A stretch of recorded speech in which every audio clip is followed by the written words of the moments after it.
자, 녹화를 시작합니다. 우리 지난 시간에 대중불교까지 했다 맞나? 그래, 원효 의상 이야기 나왔다 맞나? 네, 자, 오늘은 불교가 그 당시 사람들의 생각, 문화에는 어떤 영향을 주었는지 한번 볼게요. 자, 불교는 사람들의 사고관념에 어떤 영향을 주었을까? 불교가 우리나라에 들어오기 전까지는 사람들이 죽은 이후의 생활이 현재랑 똑같을 거라고 생각을 해요. 그러다 보니까 높은 지배층들 같은 경우에 죽은 이후에도 지금과 동일하게 살기 위하여 무덤을 집처럼 만들고, 그리고 그 무덤 안에다가 그 사람이 평상시에 살았던 일상생활 모습을 그리기도 했고, 그리고 또 매장, 시체를 그대로 묻는 것, 그리고 또 순장, 지배층, 높은 지배층이 죽으면은 그 사람이 평소에 사용하던 물건, 사람, 마누라, 첩, 국력까지 전부 다 묻어버리는 그런 일들을 했다. 하지만 불교가 들어온 다음부터는 이제 그 뭐고 어차피 공수래 공수 빈손으로 와서 빈손으로 돌아간다라고 생각을 하여 육신을 중요하게 여기지 않고 사람을 화장을 하기 시작합니다. 됐나요? 자, 그럼 교과서 30페이지 내용을 볼게요. 30페이지 볼게요. 불교가 전파되기 이전에 사람들은 현재의 생활이 사후에도 그대로 이어진다고 믿었다. 그래서 거대한 고분을 만들었으며 순장을 하던가 아니면 사용하던 물건을 같이 껴묻기도 하였다. 하지만 불교 수용 이후에 사후세계에 대한 관념도 같이 변화하였다. 불교에서는 육신을 중요하게 생각하지 않아 잠이 뜰습니다. 화장을 하였다. 주로 화장을 하였다. 설마 이때 화장이 여자애들이 하는 메이크업이라고 생각하지 않겠죠? 시체를 불로 태워서 뼈가루만 남으면 그거를 장례를 치르는 거였다. 자, 신문왕은 아버지 문무왕의 유언에 따라서 아버지가 죽은 다음에 화장을 한 뒤 유고를 동해안에 안치하였다. 문무왕이 삼국통이라는 데 큰 업적을 세웠던 왕이죠. 문무왕은 죽을 때 자기 아들한테 이렇게 유언을 합니다. 아들아, 내가 삼국 통일하기 전까지는 신라의 가장 위협적인 나라가 고구려와 백제였는데 삼국을 통일하고 나니까 이제 신라의 가장 위협이 되는 적대적인 국가가 어디냐? 바로 일본이라고 하는 것을 알게 되었다. 일본에 있는 해적들이 너무 한반도에 많이 쳐들어온다. 자, 그렇기 때문에 내가 죽은 다음에 내 시체 화장해서 내 뼈가루를 동해안에 뿌린다면은 내가 죽은 다음에 용이 되어서 그 일본 해적들이 우리나라의 한반도에 쳐들어오는 것을 내가 지키도록 하겠다. 그러니까 나를 화장해서 동해안에 뿌려다오라고 이제 이야기를 했다고 합니다. 그래서 이게 동해안에 있는 문무대왕릉, 다른 말로 하면 대양왕이라는 곳이에요. 선생님 근데 너무 자연적인 모습인데요. 인위적인 모습이 없어 보여요. 이 가운데쯤으로 가면은 인간이 인위적으로 그 바위를 자른 모습, 그런 게 있다고 합니다. 참고하세요. 됐죠? 자, 불교는 이 정도 있었다. 다음 봐야 되는 게 뭐냐? 불교 말고 또 다른 종교 두 개가 있었다. 하나는 유교, 또 하나는 도교였다. 유교, 도교, 아무래도 지배층 중심으로 인기가 있었다. 유교라고 하는, 유학이라고 하는 학문 종교가 모든 사람들, 일반 백성들, 민중들한테까지 널리 알려졌었던 거는 조선시대부터입니다. 그러니까 조선시대 되면은 이제 귀족 양반뿐만 아니라 일반 백성들도 제사를 지내고 했었던 거예요. 자, 그럼 유교, 도교를 삼국시대에 받아들인 이유는 무엇 때문이었느냐? 자, 유교는 몇 번을 내가 한 300번 이야기한 것 같아요. 부모님께 효도하라, 임금한테 충성하라, 라고 하는 그 이제 가르침이 있었다 보니까 결국 임금의 입장에서는 유학을 빡시게 공부한 사람들, 유학을 열심히 몸에 새긴 사람들 같은 경우에는 자기의 DNA상에 자기의 머릿속에 임금님한테 충성해야 돼. 임금님을 위해서라면 내 목숨을 바쳐야 돼라고 하는 게 새겨져 있는 사람이야. 그러니까 아무래도 임금의 입장에서는 이런 사람들을 관리로 등용하는 게 더 편하겠죠. 그리고 불교는 죽은 이후 세계에 대한 학문이다. 라고 한다면은 유교는 지금 살고 있는 현실 세계에 집중하는 학문이었거든요. 그러니까 국가를 통치하는데 유리한 거는 유교였다라고 하는 겁니다. 자, 일단 본문 보면은 삼국은 통치 체제를 정비하면서 국가를 다스리기 위해 유학을 수용하였다. 그리고 유학을 열심히 공부한 인재를 배출하기 위하여 유학을 공부하기 위한 학교를 설립하기도 하였다. 자, 필기합니다. 얍. 고구려는 태학을 설립하여 귀족의 자제들을 교육하였고, 그리고 또 임신서기석에 기록된 내용을 통해서 신라의 젊은이도 유교 경전을 공부하였음을 알 수 있다. 통일 이후에 신라는 국학을 설립하였고, 발해도 중앙교육기관으로 주자감을 설치하여 유교 이념을 널리 전파하려고 하였다. 나와 있죠. 자, 필기 하나 할게요. 유교 역대 유교 교육기관의 명칭. 자, 우리나라 한반도에 있었던 존재했었던 가장 고등 유교 교육기관의 이름입니다. 교과서에도 나왔지만은 고구려의 유교 교육기관의 이름은 태학, 그리고 또 통일신라의 유교 교육기관의 이름은 국학, 발해의 유교 교육기관의 이름은 주자감. 교과서에 빈칸에 아무 데나 적으면 돼요. 아니면은 한국사 노트에 적든가. 자, 그리고 또 고려의 유교 교육기관의 이름은 국자감. 자, 그리고 또 조선의 유교 교육기관. 여기서는 여러분 스캔들도 일어났어요. 자, 여기가 어디이게? 그렇지, 성균관. 오케이? 자, 그러했습니다. 됐죠? 그리고 또 아니 선생님 여기 보니까 임신서기석. 신라시대에 통일하기 전에 신라시대에는 임신서기석이라고 하는 게 있는데 이것은 무엇인가요? 자, 이게 무엇인가 하니 신라시대 때 신라시대 때 내 말이 잘 안 들리나 오네. 신라시대 때 여러분 그 뭐고 두 명의 청소년이 모여서 앞으로 국가를 위해 일하고자, 그리고 또 내가 훌륭한 사람이 되려고 앞으로 3년 안에 명상서 얘기와 같은 대표적인 유학 경전을 3번 이상 읽겠다 라고 하는 맹세를 했습니다. 자, 그러면서 뭐라고 하느냐? 3년 안에 내가 이 책, 요 책을 3번 이상 읽지 않으면은 내가 하늘의 천벌을 받아 죽겠습니다. 라고 하는 맹세를 했어요. 이걸 언제 했느냐? 임신년에 했어요. 임신년에 청소년들이 서약하여 그 내용을 돌멩이에 기록하였다라고 해서 임신서기예요. 뭔 말인지 알겠죠? 서약하여 기록하였다 돌멩이에다가. 오케이? 그겁니다. 다음. 자, 유학뿐만 아니라 오잉? 왜 계속 나가요? 안 들려요?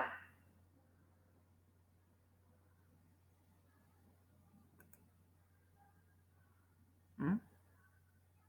잘 들려요? 자, 삼국시대에는 자, 그리고 또 유학뿐만 아니라 새로운 종교가 또 나오네요. 그게 무엇이었느냐? 산천숭배나 신선사상과 결합하여 불로장생을 추구한 도교라고 하는 것도 있어.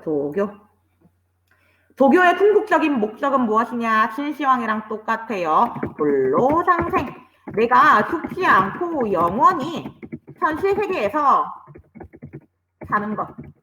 이게 나의 목표야. 오케이? 자, 도교의 목표는 그렇거든요. 그래서 나는 최종적으로 꾸준히 수행하고 단련하고 도를 닦아서 나는 뭐가 되려고 하느냐? 신선이나 선녀가 되고자 하는 것. 선녀가 되고자 한 것. 이게 바로 도교입니다. 도를 믿으십니까? 할 때 도도 바로 이거예요. 자, 여러분, 일반 평민들, 백성들, 민중들은 내가 죽지 않고 현실 세계에 계속 살고 싶어 하겠나?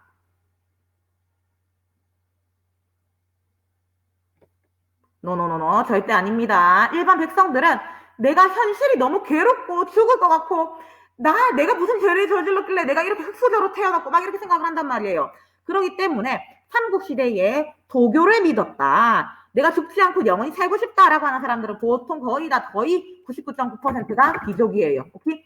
귀족을 위한 종교였다라고 하는 것을 기억하시면 됩니다. 도교는 주로 국가를 위해 재앙을 물리치고 복을 비는 역할을 하였다. 자, 그리고 이러한 도교의 영향을 받아서 문화재가 만들어졌는데 만들어진 문화재 중에는 무엇이 있느냐? 동그라미 1번에 사신도, 동그라미 1번에 사신도, 동그라미 2번에 산수무늬 벽돌, 다음 동그라미 3번에 금동대향로. 됐나? 요 밑에 나와 있거든요. 여기에 나와 있는 금동대향로, 사신도, 그리고 또 여긴 안 나와 있는 산수무늬 벽돌. 벽돌인데 무늬가 조각되어 있습니다. 산과 강, 그 산은 바로 이제 신선들이 사는 곳이라고 여겨지는. 여러분 혹시 무릉도원이라고 들어봤어요? 무릉도원?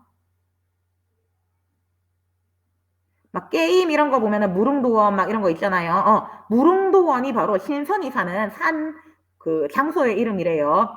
그래서 가끔 보면은 게임 애들이 말했던 것 같은데 어떤 게임의 이름 중에 무릉도원이 있다고 했나? 무릉도원은 메이플 스토리예요. 오케이. 그 메이플 스토리에 무릉도원이라는 게 있는데 왜 그렇게 이름을 만들었느냐? 무릉도원은 현실 세계랑 시간의 흐름이 달라요. 신선들이 바둑하면서 놀고 있는 거를 와 재밌다 하고 옆에서 보고 있었던 나무꾼이 바둑 끝난 다음에 자기 나라 다시 집으로 돌아왔더니만은 몇백 년이 지나 있었다. 막 이런 이야기 있잖아요. 그래서 현실 세계와 다르게 신선의 세계는 시간이 빨리 간다. 한마디로 메이플 스토리를 하면은 시간이 겁나 빨리 간다. 오케이? 자, 그래서 그 이름을 그렇게 지은 거예요. 현실 반영 그렇죠. 여러분 그리고 또 그 뭐고 여기 있는 금동대양로 같은 경우에 여기도 바로 신선이 사는 곳이랍니다. 이 뾰족뾰족뾰족한 게 신선이 사는 산을 표현한 것. 요 위에 있는 거는 신선과 항상 같이 있는 동물, 상상의 동물, 주적이고 여기에 있는 거는 청룡이에요.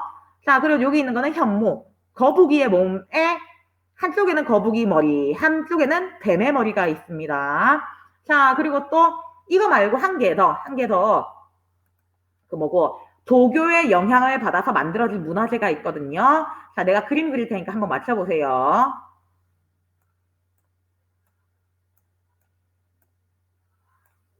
뭐게? 그렇지. 아우 귀여워. 자, 뒤진다 임마. 뭔 지렁이야. 자, 여러분 칠지도입니다. 칠지도. 칠지도라고 하는 것은 백제에서 만든 다음에 이거를 일본 왕한테 하사하였다. 그래서 막 백제가 일본한테 자 니네 이런 거 못 만들지 선물이다 라고 줬던 거. 실제 여기에는 글자도 막 써있대요. 그 백제 왕이 일본한테 선물로 함 이렇게 하는 글자도 써있대요. 이 칠지도라고 하는 거 이것도 도교가 반영된 거거든요. 자, 여러분 생각해 보세요. 시험 문제 내려고 한다. 시험 문제 내려고 하는데 다음 중 도교의 영향을 받아서 만들어진 문화재가 아닌 것은 1번 금동대학로, 2번 사신도, 3번 산수무늬 벽돌, 4번 칠지도, 5번 빗살무늬 토기. 시험 문제 내기 좋겠죠? 오케이, 그런 겁니다. 자, 다음. 자, 우리 이제 그래서 여기까지 다 했다. 다음 페이지 넘어갈게요. 이제 32페이지입니다. 32페이지.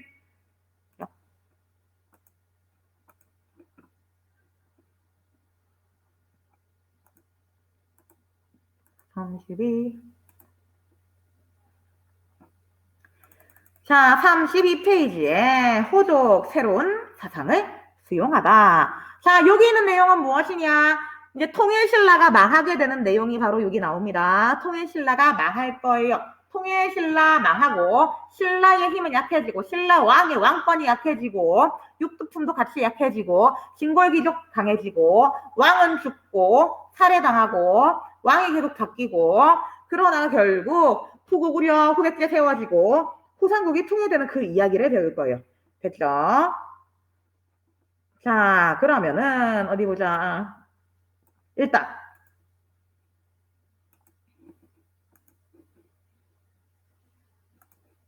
뿅.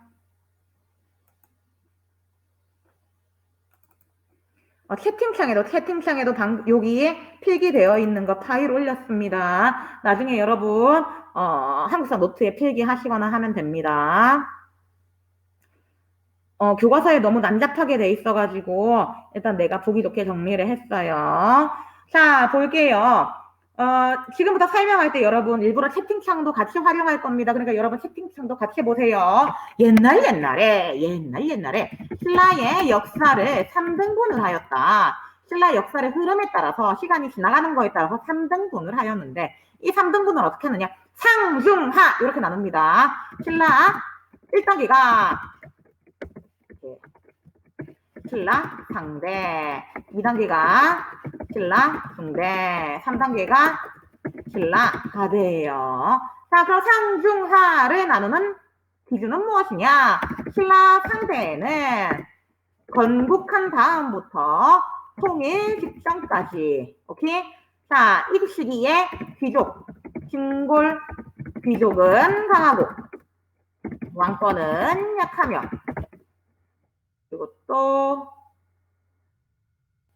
신라가 통일하기 전 그거라고 생각하시면 됩니다. 자, 신라 중대는 어떤 시기냐? 무열왕 즉위한 다음부터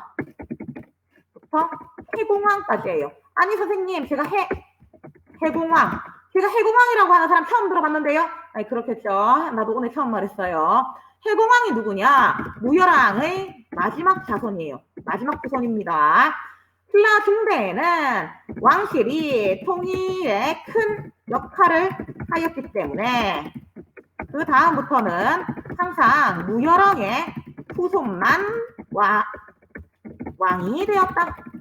오케이? 무열왕의 후손만 항상 왕이 되었습니다.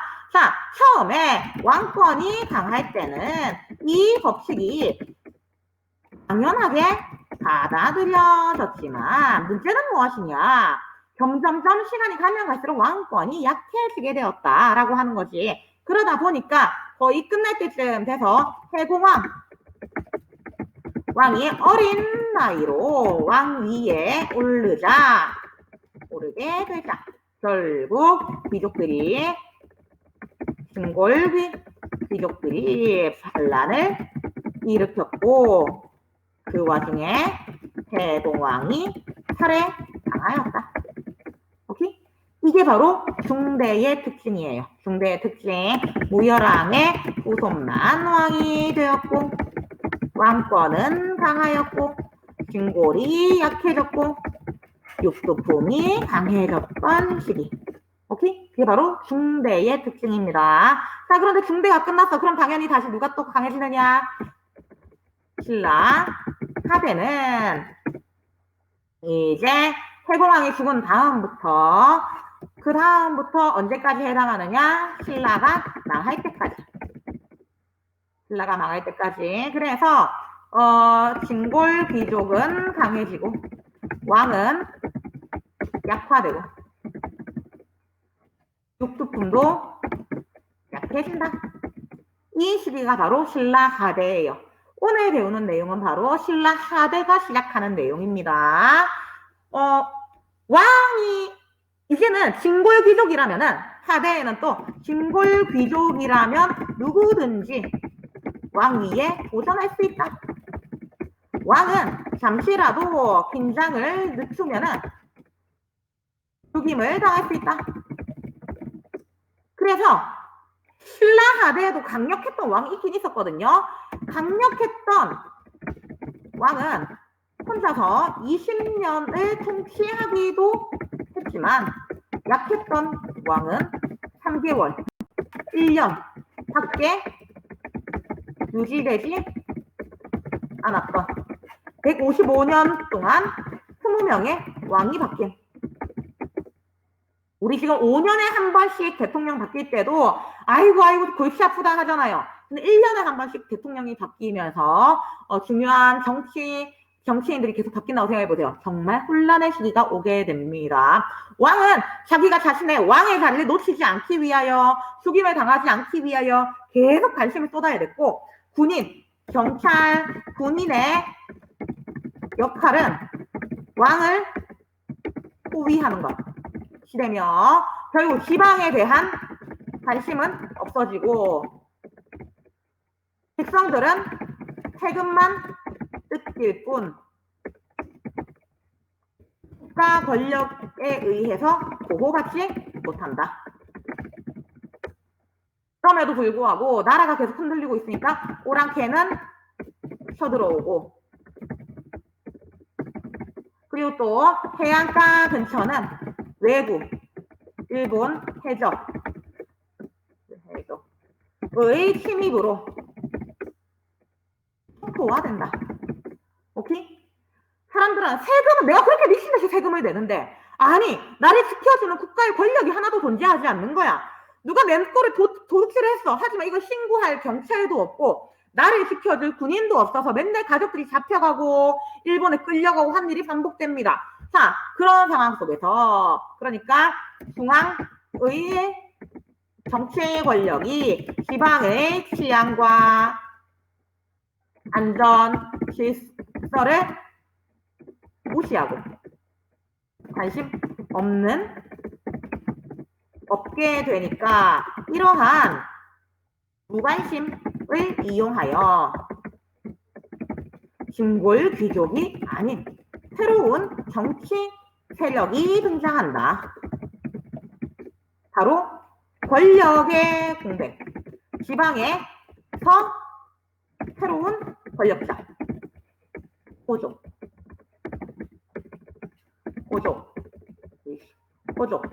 계속 오타가 나네요. 호족이 등장한 것이다. 여기 호족이 등장한다. 호족은 왕이 관심 없어 하는 특정 지역, 전라도, 경상도, 김해, 부산 막 이렇게 어떤 특정 지역에서 자리를 잡고 거기에 성을 쌓고 백성들한테 말합니다. 야, 니네 왜 신라에다가 세금을 내노? 신라에 세금을 내지 마라. 그냥 나한테 세금을 내라. 네가 나한테 세금을 내면은 내가 너를 지켜줄게 라고 하는 거예요. 엄청 나쁜 예 하나 들어볼게요. 여러분, 지금 우리나라에 예를 들어 나도 약간 마음에 안 들어요. 학교폭력과 관련된 뭐 처벌이 너무 어떻게 보면 약한 것 같아요. 나는 내가 보기엔 약한 것 같아요.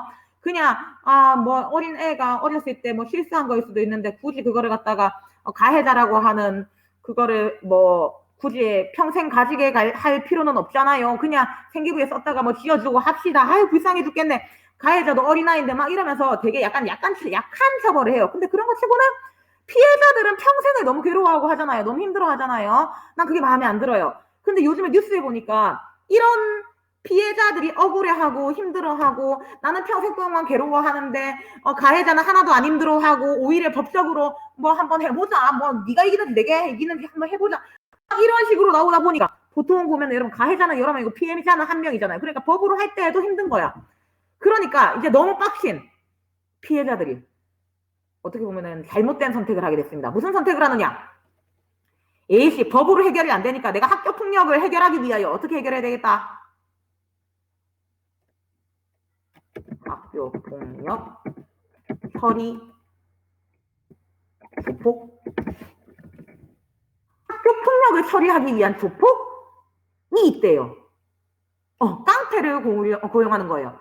그래서 여러분 이 깡패한테 이제 진짜 자기 자식이 너무 많이 처맞고 막 이렇게 하면 고용을 하는 거예요. 그래서 몇 천만 원 대박이죠. 몇 천만 원 막 이렇게 줘가면서 이게 고용을 해가지고 우리 애를 괴롭혔던 가해자를 공격해달라. 아니면은 가해자의 부모의 직장에 가서 가해자의 부모한테 완전 쪽팔리게 해달라. 막 이런데요.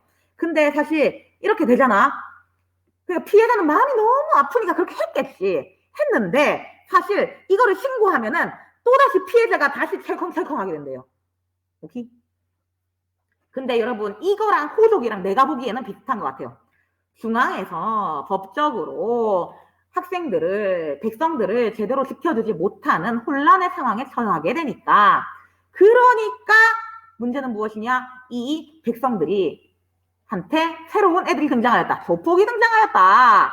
자, 힘이 센, 무력이 센, 군사력이 센 사람이 등장하게 되었다. 그게 바로 누구냐? 호족이었다. 호족은 백성들을 개인적으로 본인이 보호해주는 조건으로 세금을 받고 하나의 국가를 건설을 하게 되었다. 뭔 말인지 알겠나? 그게 바로 호족이랑 비슷하다고 생각하면 됩니다. 자, 그리고 또, 오케이. 그리고 여러분, 신라 하대에는 육두품이 또 엄청 약해져요. 그래서 육두품이 똑똑한 육두품들 천재들이 말합니다. 임금님 이래서는 안 됩니다. 우리 이래가지고 통일신라 망합니다. 통일신라 망하면 안 되잖아요. 그러니까 통일신라가 망하지 않게 하기 위해서는 이거 개혁해야 됩니다. 저 개혁해야 됩니다.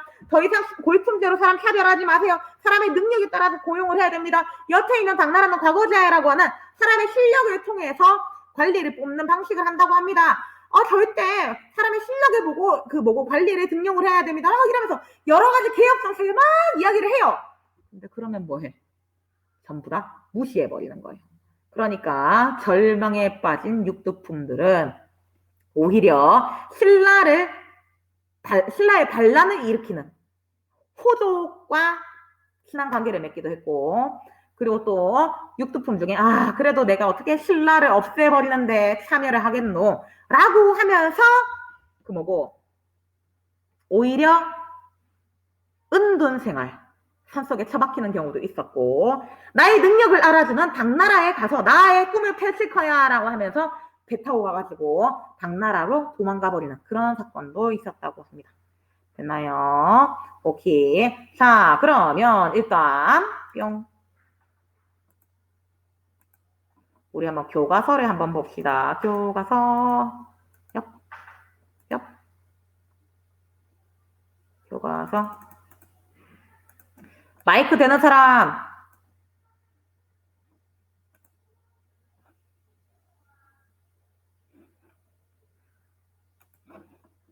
마이크 아무도 안 돼? 오케이. 그럼 내가 읽을게. 자, 교과서 32페이지. 32페이지. 본문.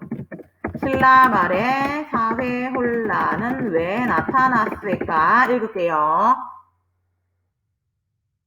통일 이후에 신라의 왕실은 진골 귀족 세력을 억누르며 강력한 왕권을 추구하였다.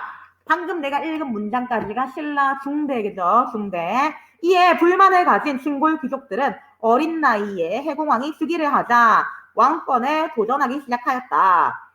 정치적 혼란이 계속되던 와중에 해공왕이 살해되게 되었다. 자, 밑줄 칠게요. 그래서 극심한 왕위 쟁탈전이 전개되어 155년 동안에 20명의 왕이 교체되었다. 다음, 왕권은 약화되었으며 귀족들은 자기들끼리 다 처해먹었다. 중앙에 군대가 있기는 했지만은 명목만, 이름만 존재하는 것이었으며 실제 권력 있는 것은 진골 귀족들이 개인적으로 만든 사병, 개인 군대였다. 개인 경호부대였다. 지금 여러분 우리나라의 군대에 가장 최고 높은 명령하는 사람은 누구게요? 군대에서 제일 높은 사람. 그렇죠. 대통령입니다. 대통령인데 이제 대통령이 가지고 있는 군대가 없고 삼성, LG, SK 각각의 큰 기업들이 자기만의 군대를 전부 다 가지고 있었다라고 생각하시면 됩니다. 당연히 내부 반란이 일어날 위험이 엄청 높아지겠죠. 한편 육두품 세력은 여러 가지 개혁안을 적극 건의하였지만 받아들여지지 않았다. 이에 일부는 지방에서 성장하고 있던 호족과 연대하여 새로운 사회를 건설하기도 하였고 은둔 생활을 하기도 하였다. 됐나? 오케이. 그러하였습니다. 자, 그럼 다음 페이지 볼게요.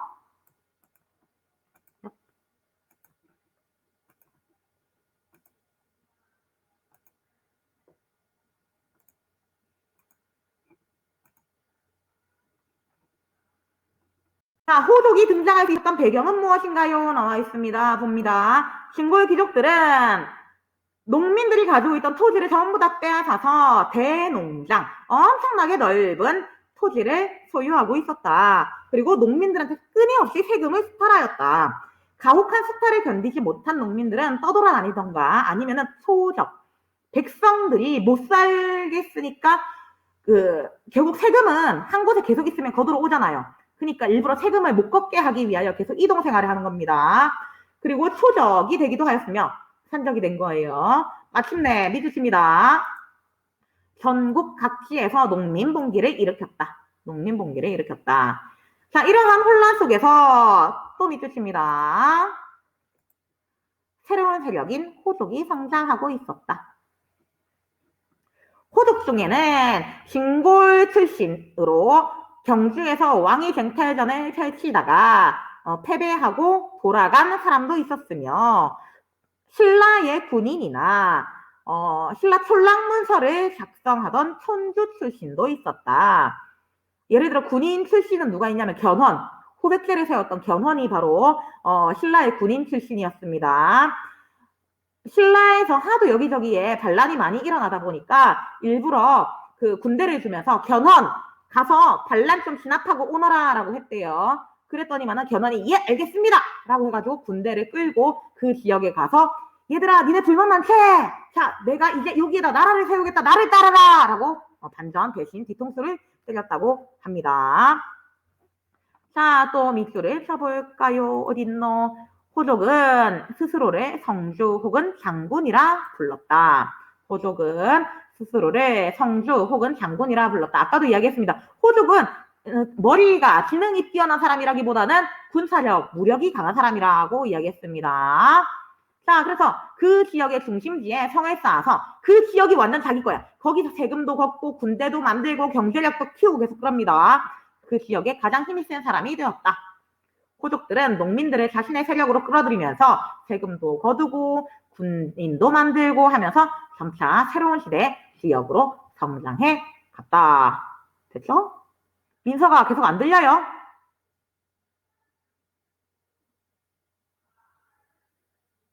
일단 지금 녹화는 하고 있거든요.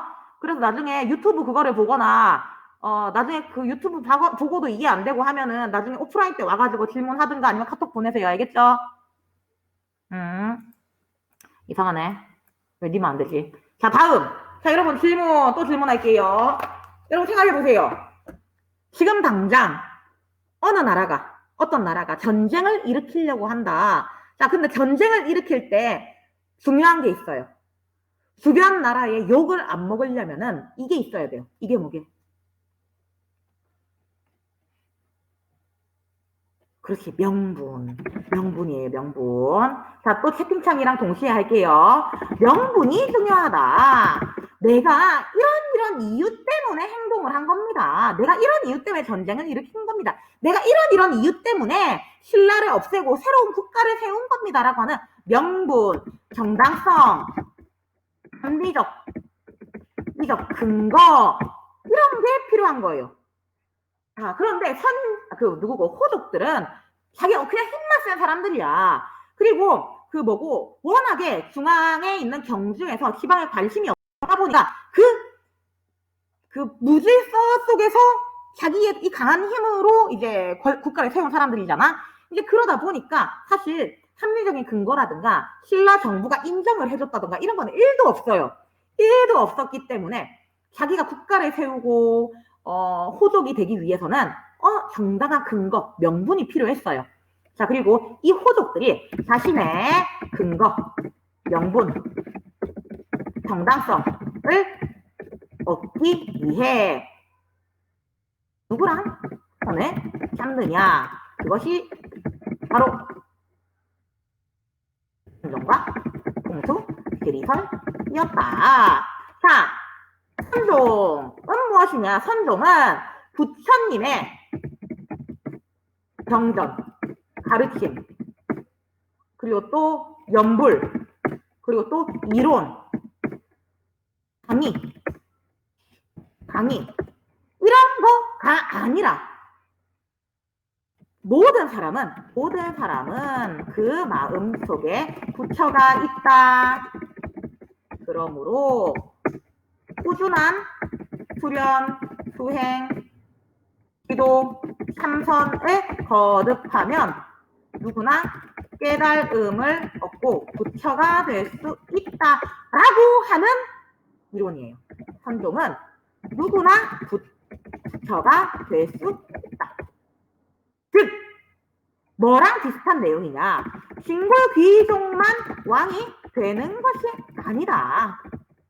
누구나 명분이 있고 누구나 이 지금 상황에서 신라가 잘못하고 있다, 신라가 백성들을 커버 쳐주지 못하고 안전하게 해주지 못하고 있다 라고 한다면은 내가 그 역할을 대신할 수 있다 하면 누구나 왕이 될 수 있는 것이다 라고 주장한 게 그 당시에 선종의 내용인 거예요.